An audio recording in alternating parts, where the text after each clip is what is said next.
प्यार के नाटक कइलू तू हमके पगलइलू। प्यार के नाटक कइलू तू हमके पगलइलू। जियते तू मुइलू हो ए सनम बेवफा हो गइलू हो। काहे जियते तू हमके मरवइलू हो ए सनम बेवफा हो गइलू हो। काहे जियते तू हमके मरवइलू हो। तू तो साजिश रच के हमके परदेश में बैठलू। पीछा में हमरा तू तो नया यार के पटैलू। फिर परदेश से बोला के गर्दन पर छुरी चलवैलू। काहे तू ई सब कैलू हो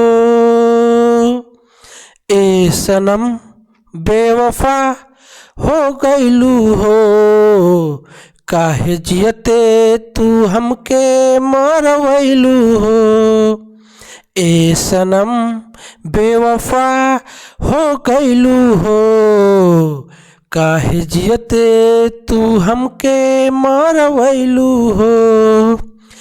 करके वादा तू तो 7 जन्म के जियते तू ड्राम में डलवैलू। काहे हमरा साथे ई सब तू कैलू हो ए सनम बेवफा हो गइलू हो।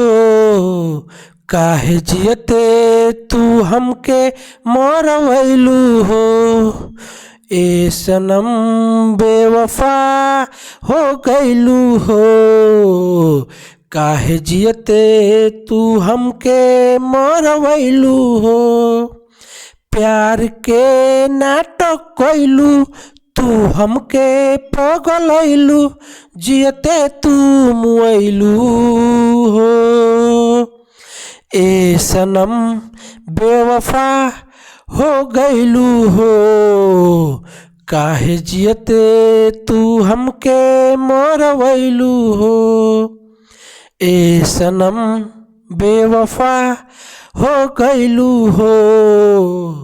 काहे जियते तू हमके मरवैलू हो।